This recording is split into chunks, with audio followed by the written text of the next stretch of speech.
Thank you.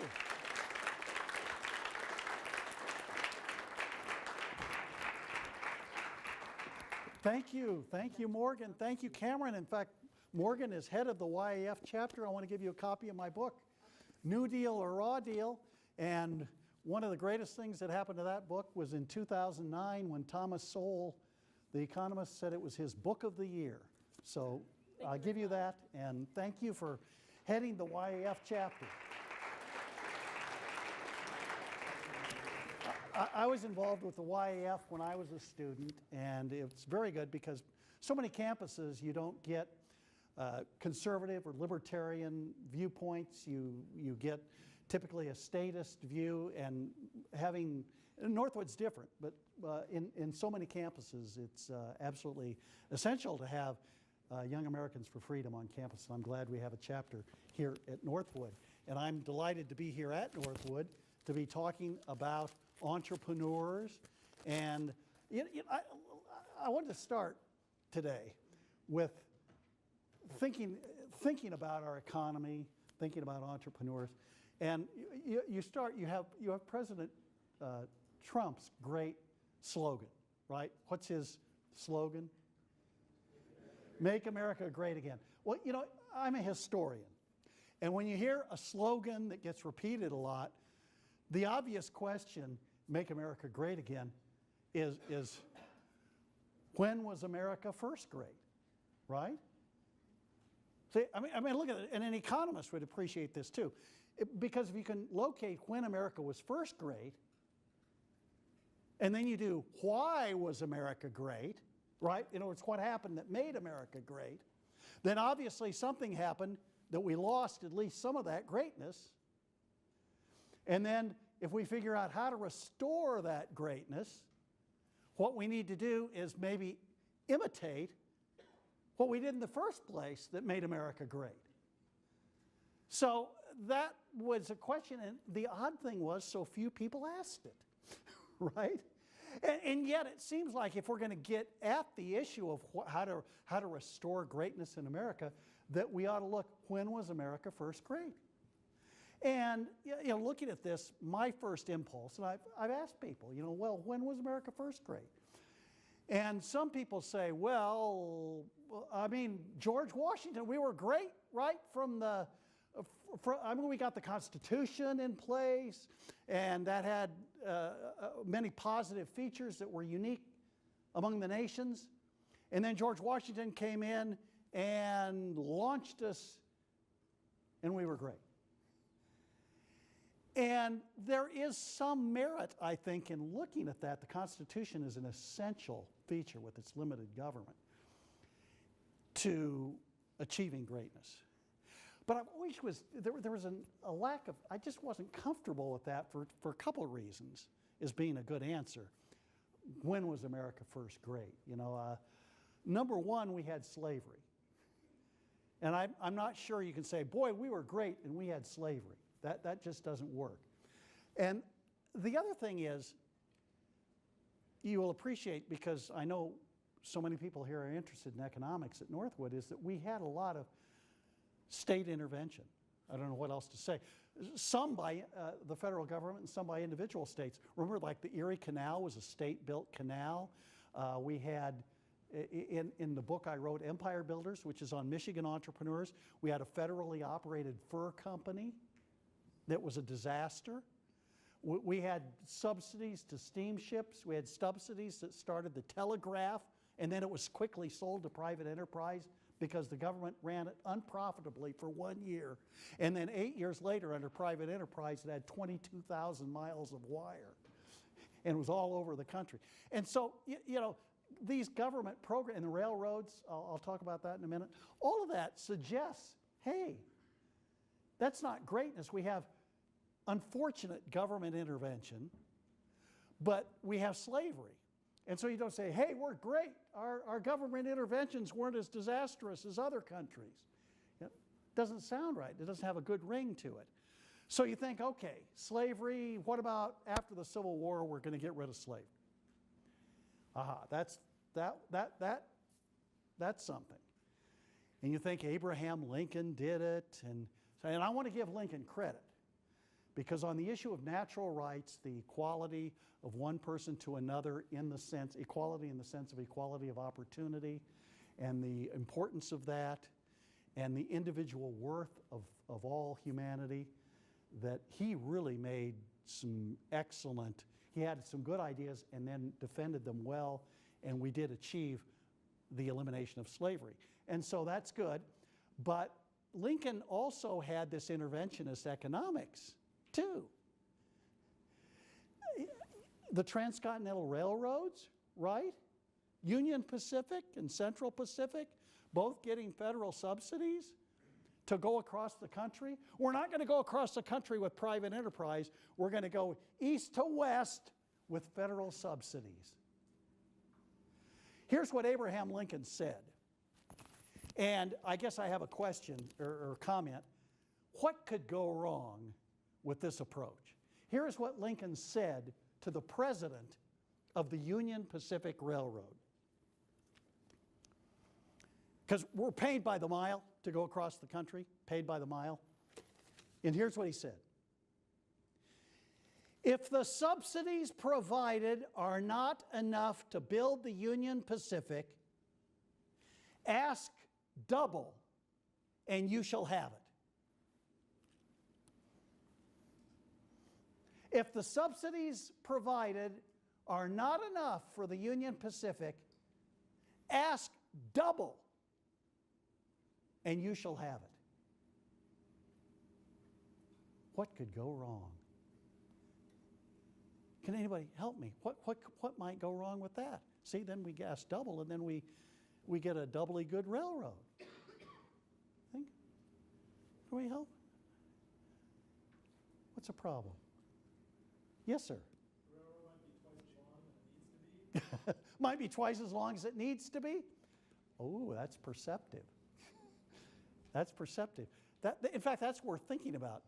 It may go where it doesn't need to go just to get subsidies. Yeah. You have hit the first feature of that. And when I wrote the book, The Myth of the Robber Barons, I had a chapter on the Transcontinental Railroads. And it's interesting to look at that. You say, okay, we're going to pay people, we're going to pay these companies by the mile to build a railroad. So you have the Union Pacific starting in Nebraska and going west to California, and then in California you have the Union or the Central Pacific, and it's going to be going in the other direction. So they both see that's going to get it built quickly because they're both going for the subsidies, and they're both going to be going, and then they'll meet, and then we'll have a big railroad. Well, the Union Pacific started, and they're going across Nebraska, which is where I'm from, and it's flat out in Nebraska, and it was easy to build the railroad. And so they were building it, making all this money, and the road took the shape of this.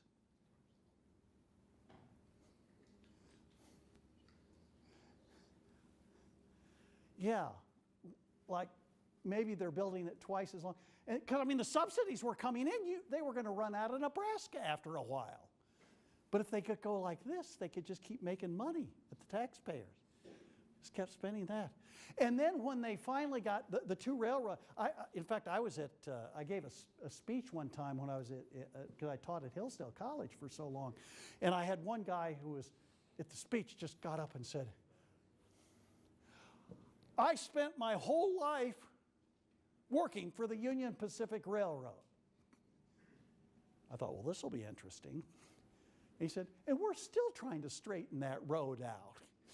You know, even after many years, it is still crooked. And so the Union Pacific was poorly built as it goes across the country. And once we began to get close to the Central Pacific, see, now they're competing for the same land to build on to get subsidies. We had the invention of dynamite to get through mountains, because you get a flat grade if you go on dynamite through a mountain. The Union Pacific could have written a book called Dynamite. Its uses and abuses. And some of the abuses are going up to the Central Pacific and blowing up their track and then saying they don't get the mileage credit because they don't have any track there anymore. But we're going to build over there and we get the money. Now this is going to be a tough one for Northwood students. I wonder what the Central Pacific did. In all my years of teaching, I never had a student miss this question. What do you think the Central Pacific did about getting their railroad blown up? A, they turned the other cheek. B, they gritted their teeth and said, we can do it anyway. Or C, they blew up the Union Pacific's track with their dynamite. How many A's? B's? Oh, we did have an A? No? C? Very good. You all, Dr. Matchik, good students. They're off to a great start. Yes, the answer is C. That's exactly what they blew up the Union Pacific track. So now the railroad is not making any progress because both sides are blowing up each other's track.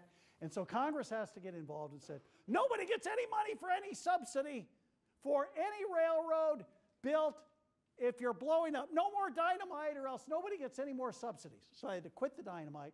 And now the two railroads are going to have to come together. So here they come. They're coming together.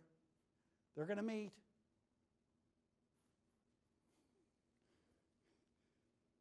And they parallel each other, both claiming mileage for track. They refuse to meet. So the Congress has to get involved again and said, you will meet at Promontory Point, Utah. You will meet there. Nobody gets a subsidy for any mileage beyond Promontory Point, Utah. And so, well, okay. They do that.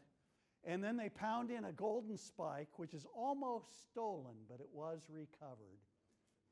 And we have the completion of a Union Pacific. It was so poorly built that we had to rebuild the road somewhat before it could be completely operable. And that is the story of our first Transcontinental Railroad. We paid more for that railroad than the U.S. national debt in 1860. It was a huge federal expenditure. And after that disaster, a lot of congressmen, a lot of people said, well, okay, Lincoln got the slavery thing right, but he didn't get the railroad thing right. We didn't get the subsidy thing right. We were trying to catch up with England. Part of the reason for these subsidies was England was the major world power, and if we could just stretch across the country and get our products out there, we would be better than England. And a lot of them said, look, England is ahead of us. They may stay ahead of us. But they said, we may catch England, we may never catch England, but we're going to do it through private enterprise. We're going to do it, and we're going to trust our entrepreneurs. We're going to try something completely new. We're going to abandon the subsidies for the new industries, and we're going to see what happens. And a lot of people, you think, well, yeah, they said it, but are they going to do it? And they were nervous. Congress was nervous themselves because they said, what if a new Congress group comes in and some politician promises them a subsidy? And then oh, yeah, good idea, and they'll vote one in. And they thought, here's something we can do to show we're serious. We can, you'll like this one, we can eliminate the income tax. Right? You eliminate the income tax, that reduces Congress's power to raise money to give a subsidy to someone. The Transcontinental was finished in 1869, and then in 1872, by 3 years later, we had ended the income tax, which was started during the Civil War. So, some of you may have thought it started with the 16th Amendment, 1913, but it actually started in the Civil War, and it was a progressive tax on income, and it was eliminated completely under President Grant, 1872. And they said, furthermore, we're going to try to get balanced budgets and budget surpluses every year because we have debt from the Civil War. We have debt from the Transcontinental Railroads. We're going to pay that debt off as much as we can and then turn our entrepreneurs loose. I want to tell you something, because there's a tendency to criticize politicians, which is usually very well supported. But this group in the post-Civil War period, those 4 decades after the Civil War, sometimes called the Gilded Age in American history, late 1800s, those politicians had 28 straight years of budget surpluses. We had balanced budgets, surpluses, where the revenue is, and that's without an income tax. Revenue, it's from selling land and for tariffs. We had revenue here, expenditures here every year for 28 straight years. It was the spirit of the age. We had failed so much doing other things. We're going to try this no matter what. Our national debt was cut in 2/3. We had a $3 billion national debt in 1865, and by the end of the century, it was down to $1 billion. We went from $3 billion to $1 billion national debt during these years of the late 1800s, and eliminated the income tax. So we put ourselves in a position where if our entrepreneurs don't get the job done, the United States is not going to have economic growth. But Congress and many others who were behind us said, but I think that freedom will work. I think that entrepreneurs will respond. They're not being taxed. They're not being regulated. They're going to get out there and invent things. And it's always tough because you say, what? Right? And you can't very well, you don't know what.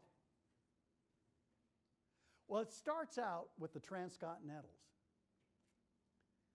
We're going to get a privately built Transcontinental to compete with the Union Pacific and Central Pacific because it's so bad that people don't like to travel on it. It's broken down. You don't like to, when you're going over through Nebraska, go through like this all the way out to California. It's terribly inefficient. And so an immigrant named James J. Hill from St. Paul, Minnesota, built a transcontinental across the northern part of the United States called the Great Northern Railroad. The Great Northern Railroad, without 1 cent of federal funding. None.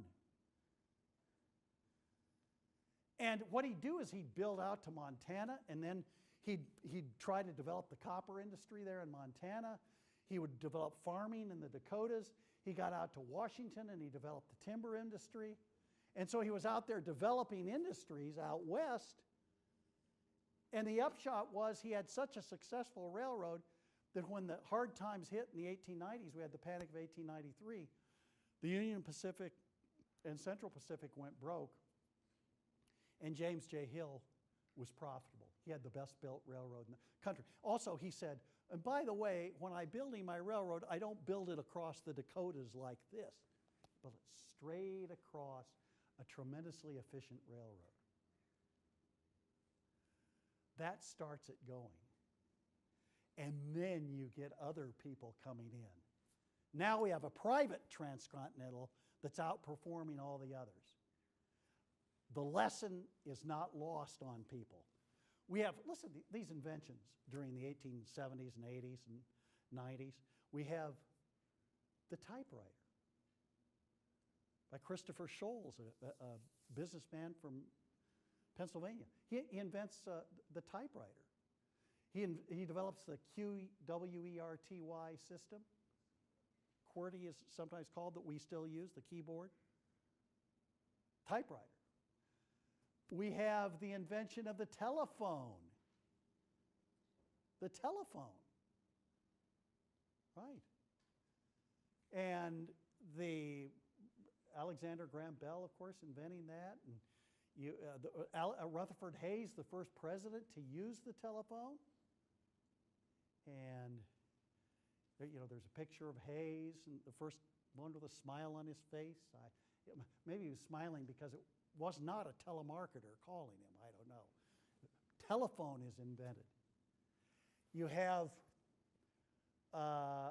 electricity with Thomas Edison. Electricity invented. And he's got the phonograph, records, music, and all of this. The movies, film, movies, Thomas Edison, all of this being invented. Now, I say that's kind of interesting because when people made the decision in 1870 or so, we're going to eliminate the income tax, we're not going to try the subsidy stuff anymore, and we're going the freedom route, and somebody says, well, how do you know that'll be better? Maybe the government will be helpful. How do you know what they're going to invent? They can't say, oh, well, we're going to invent electricity. People, huh? We're going to go out there and invent the typewriter. People didn't even really know that might even be something that they might want. Now, this was brought home by the greatest inventor of them all, the era, probably, Henry Ford, right?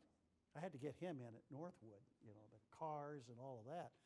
Yeah, I like this because, by the way, of course, our iPhones combine something of the typewriter and the music, and all of that too. It's funny how these inventions really connect in this invention. But Steve Jobs was a student, in effect, of Henry Ford. Henry Ford said, I'm going to try to give them something they want before they know they want it. I've had this for years, but I didn't know I wanted it. And now it's so indispensable. I mean, it's like, do I have my wallet? Do I have my iPhone? Yep, got that. Okay, I can go. Oh, yeah, I have clothes too. I mean, the point is you've got to have, it's such an indispensable part of what we haul around now. But I didn't even know I wanted it. In fact, when it came out, I didn't know I wanted it. In fact, I said I didn't want it. And finally, my son said, Dad, you want it. And when he showed me all it could do, I said, I want it. And I've got it. And Ford was the same. When Ford was asked, I want to improve transportation, what do you want? And people said, faster horses and better carriages that can avoid potholes. That's what they want, faster horses and better carriages. Henry Ford does not deliver faster horses or better carriages. He's got an automobile. And I mean, like so many inventions, it starts really, really primitive. I mean, like the telephone, where they didn't even have the first phone. You didn't even have a signal that you indicated that there was a call. You had to agree to be at the line at a certain time, and then somebody else would be there, and then you'd start talking. Well, that's not exactly a really big market for that sort of thing. You have to keep making steady improvements. And that's exactly what we did with the automobile. Ford started, as many of you know, in a rented garage that he had outside his house. And he had a rented garage, and he was tinkering with this what he called a quadricycle. He had bicycle tires, 4 of them, and he finally got this contraption running, and then he couldn't get it through the door.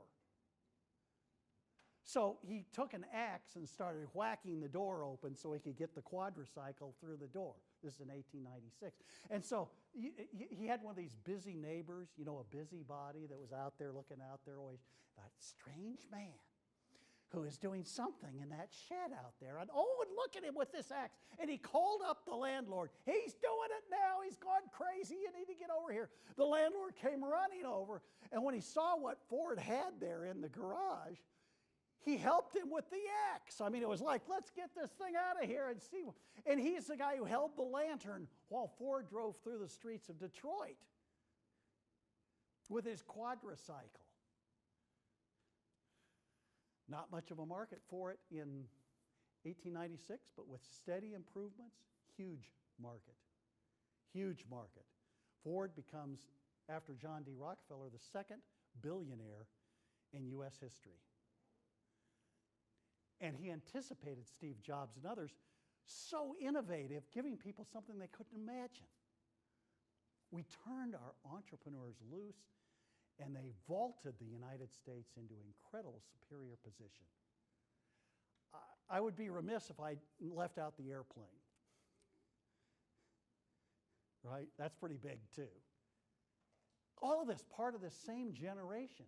I think these people have, this post-Civil War generation maybe has a claim to being the greatest generation. The airplane is interesting because the airplane produced sentiments, and this will be my final example, but the airplane produced sentiments that people said we needed government again. You know, and you sort of, you know, I'm cleaning out my ears a little. You hear that? What?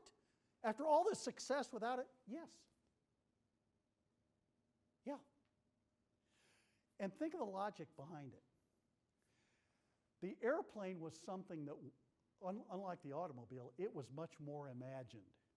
The idea of a flying. I mean, some of you know Da Vinci, even back in the Renaissance, had pictures of fly. The idea of a human being being able to fly was something that was in the imagination of some people. And so, as we became more technologically capable, with all these inventions, many of them here in America, as we surpassed England, Europe said, we're going to have to experiment because whoever invents the airplane is in position to rule the world. The country that invents the airplane may be able to rule the world.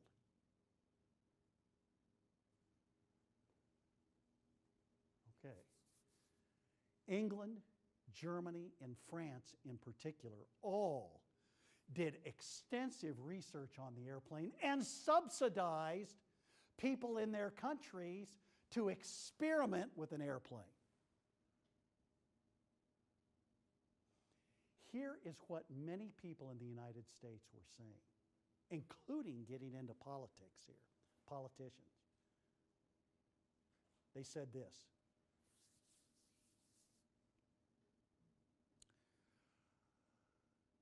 England, Germany, or France are funding experts to build the airplane, while we sit around here and we have great inventions.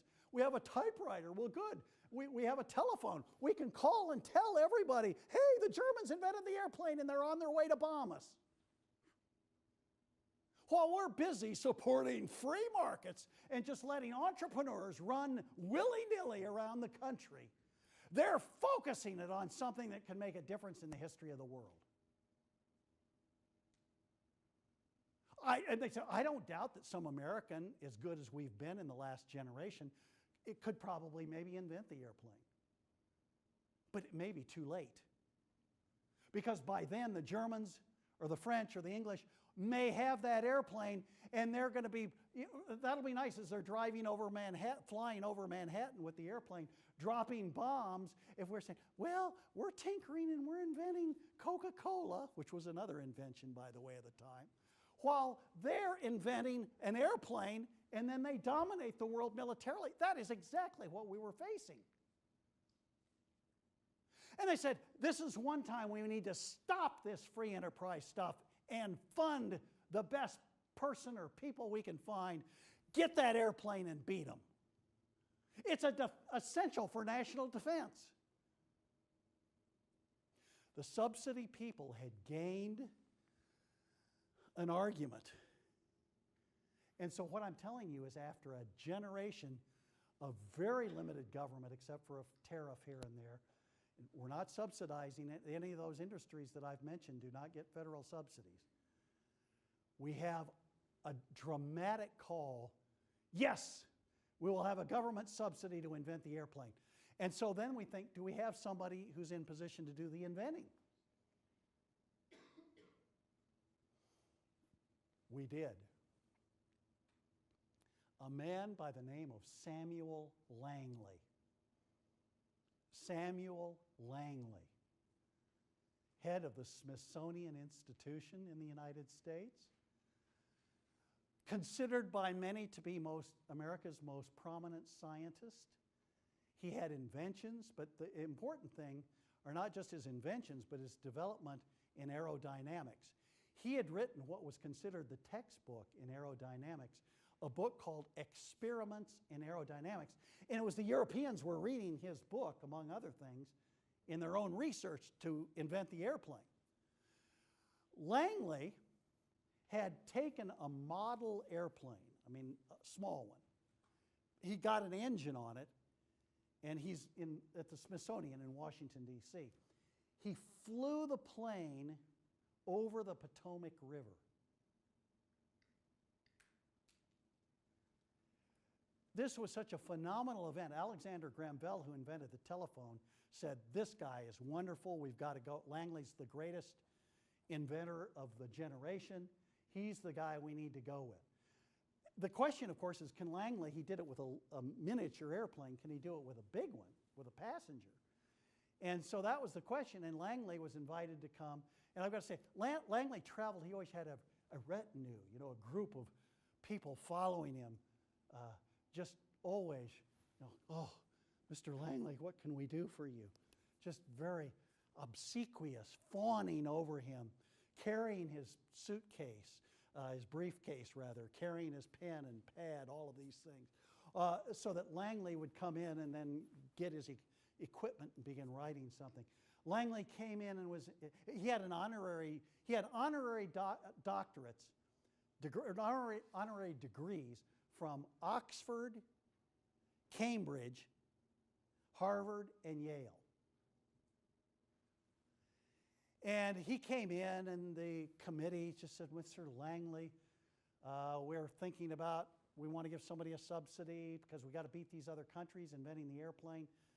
And do you think you can build such an airplane that would carry a person or people? We have a possible subsidy." And Langley said, "I volunteer to receive the subsidy." Isn't that nice? "I volunteer to receive the subsidy." Yes. He said, "However, even I might not succeed the first time, so may I please have funding for 2 tries, just in the off chance that my first one doesn't work." And they said, "Yes, we will even allow for that remote possibility, and we agree to fund you." And Langley was to have funding to build the airplane. And it was interesting as he began doing this in 1900, this was all going on. And Langley, I think the thing that would surprise you, if you could see what Langley was doing, the thing that might surprise you the most is that his operation and his because we're thinking right of an airport and a runway and things. The flight was going to take place on a houseboat on the Potomac River. That was the launch. Because he envisioned air flight as being like a catapult. You spring it into the air. And see, the idea is if your engine is good enough, it'll keep the plane going. He even used an example, Michigan, we appreciate, you know, an ice skater on thin ice can be kind of skating along and not fall in, but if you stop and the ice is thin enough, then that's when you fall. He says the same principle in flight. If you stop, that's a problem, but if you've got this engine that can keep you going, it'll at least go for a few minutes, and that'll get us started here with flight. And so the key is the engine. He said the key was the engine and a catapult device. How many do Angry Birds? Does somebody do Angry Birds? Yeah, I do. I admit. That wasn't why I said this was essential, by the way. I mean, although I got kind of addicted to it for a while, but then I went cold turkey. But Samuel Langley invented it, and he goes down. And it's the concept here. You pull back, launch it into the air. And then the engine takes over and you fly. He needed a pilot. Naturally, he had to be Ivy League, right? And so he got a recent graduate from Cornell University. That's Dr. Matchek's university. Dr. Matchek. Where did Dr. Matchek go? Do they talk at Cornell about the guy who flew this flight, Charles Manley? Charles Manley was his name. When you were at Cornell, was he a great vision of glory? No, I don't. Okay. Well, there may be a reason for that, which we'll get into in a minute here. Cornell, yeah, Manley was going to be the pilot. He got in. The day that Langley was going to fly, he had, because he was always like to interview with reporters and all this, he had a 21-gun salute to let everybody in Washington know, here it is. And the reporters were out there. And so Langley got back, his pilot got in, and they pulled back the catapult. Boom! The engine's off, on, going.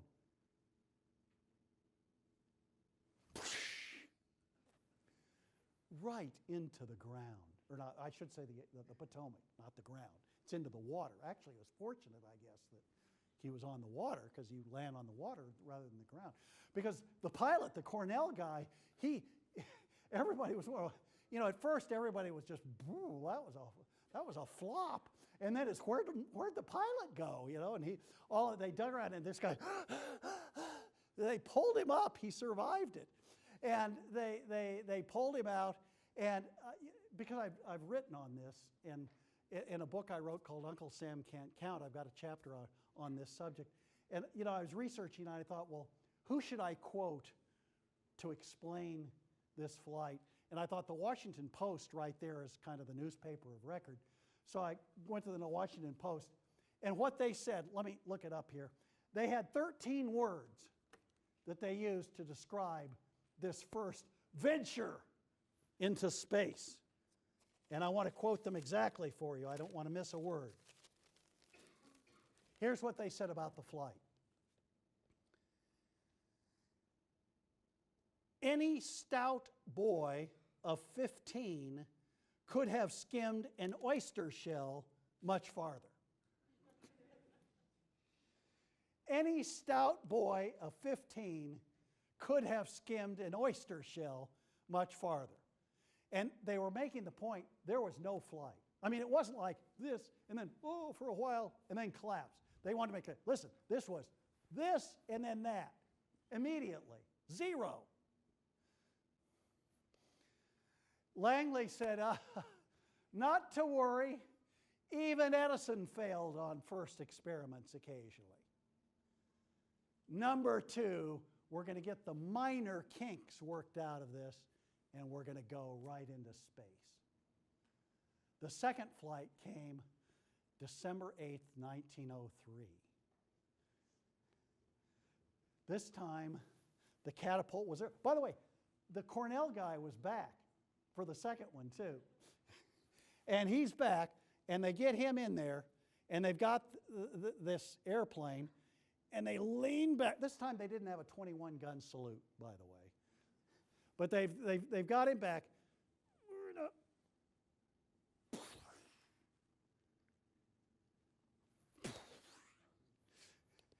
It was almost identical, as people said. Nobody could discern any difference, except they could tell the second one because the wings came off. And again, amazingly, the pilot, that submerged, they sent people after him. He just about drowned, but he made it. He was alive and survived, and apparently not honored at Cornell. Okay, Dr. Matchek tells us there's no recognition of his, I can't use the word achievement, but his daredevil tactic or whatever. Anyway, that was the second try. This time, the newspapers were not quite so generous. The Boston Herald said this: Mr. Langley needs to abandon airplanes and try his hand at submarines. The New York Times said, the reason Langley failed He's the best we have. The reason he failed is that it is so complicated to fly that it's going to take mathematicians, engineers, and scientists working hard on this about 1 million years before we will be able to accomplish flight.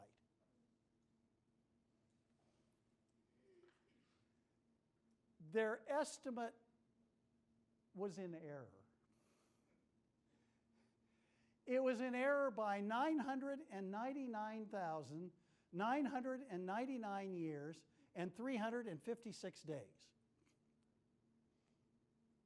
9 days after the failure of Langley's second flight, the Wright brothers, two non-college educated bicycle mechanics from Dayton, Ohio, who had been experimenting with wind currents and watching birds fly, and they tried gliders. They went to Kitty Hawk, North Carolina, because of the wind currents, and they would go off a hill and they would try gliders, no engine or anything, but they watched birds and they wanted to get a feel for flight, and they did that for a couple summers. When business was slow at the bike shop, so they went to Kitty Hawk for a while. Neither Orville nor Wilbur Wright had ever been to college, and they ended up 9 days after Langley's failure. They said, now it's our turn. They came out, and that day they had 4 successful flights, December 17th at Kitty Hawk, one of which was almost a minute long. And they would take turns.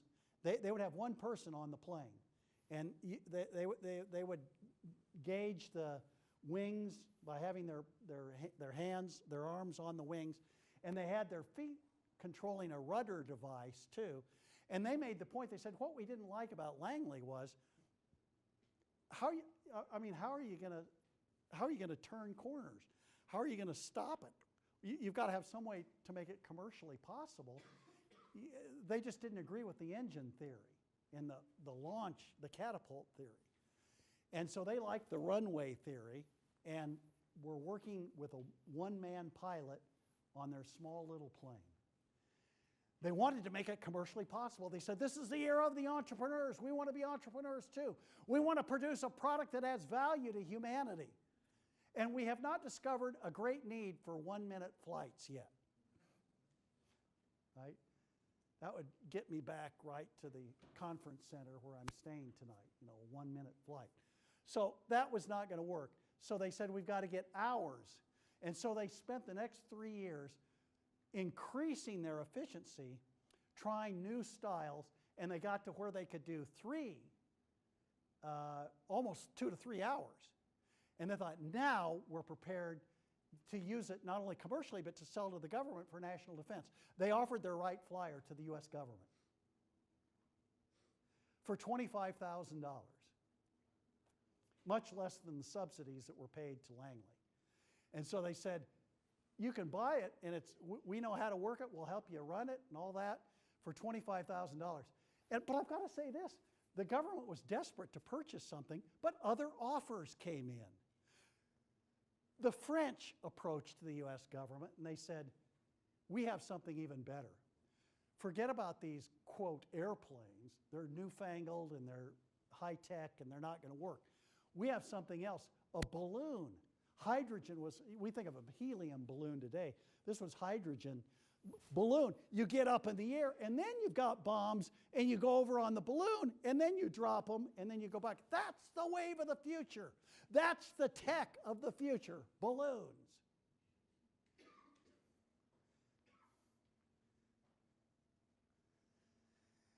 So we had that offer. So we had the Wright brothers with their plane. The French came with balloons. By the way, the Defense Department was determined to do something. So you had the Wright brothers, you had the French, and then you had Langley wanting another subsidy to finish his job.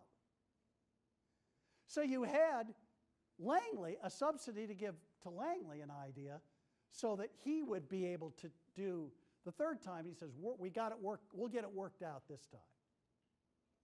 So you have three choices. You can either buy the Wright Flyer, the Wright brothers plane, number one. Number two, you can buy the balloon from the French. Or three, you can do a subsidy for Langley. And I have a question for you. Oh, I want to know what you think. The government was determined to do something. They were going to make a decision. They were going to do one of those three. And my question for you is, which one do you think they did? I want to take a vote. How many think they bought the Wright brothers plane for $25,000 and had a plane that could be in the air for 2 or 3 hours? 1, 2. Okay. What a cynical group of young people in this audience. Shame on you. Okay. How many think they bought the balloon? Okay, a few more. 1,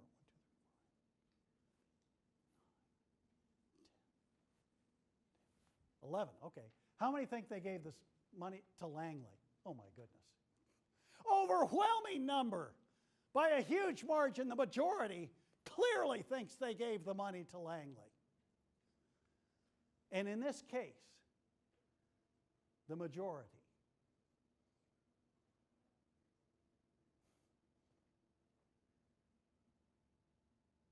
is wrong.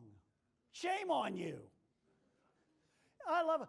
In fact, at the request, one congressman said about because they were debating him, one congressman said about Langley, the only thing Langley ever made fly was government money. No, Langley was rejected completely. They bought the balloon. They bought the balloon. They bought the balloon and rejected the Wright brothers and bought the balloon. However, there were some people in the government who were suspicious because the French, after selling us the balloon, invited Wilbur Wright to come over and demonstrate his airplane. And when he flew and did figure eights in the air and all this stuff all over France, they wanted to buy it. And that made our Defense Department suspicious, and so they ended up saying, well, we will add to our arsenal of a balloon, we will add the Wright brothers airplane. Maybe it also will have a place. And we did ultimately buy it. So I'm happy to report that we did. But nonetheless, you have the airplane. Look at those inventions. Typewriter. And look how some of these really converge with our phone. Because we have the telephone, we have the keypad with the typewriter, right? We have music, and Edison's inventing that. And of course, we have the car that we use to drive around Midland and all. Tremendous amounts of inventions. I came via airplane to do this speech. Indispensable inventions for promoting economic growth and development. Free markets, entrepreneurs, individual liberty. The United States vaults into first place. And don't you think Henry Ford had a little bit of an advantage? Because we also had the best oil industry, the best steel industry, so we're making cars cheaply. Those developed during the late 1800s as well. The United States is the #1 world power. 50 years after the Civil War, we are it. #1, no one close. Before that happened, during the Civil War, we were second rate behind the Europeans. We changed our tactics. We changed our tactics, and we see the rise of the United States to being a world power. History teaches us what makes it. When was America great? First great? After the Civil War. Why? Because we went heavily to individual liberty and limited government, which sounds like a good recipe for making America great again. Individual liberty, limited government, the tactic that worked the first time. Thank you.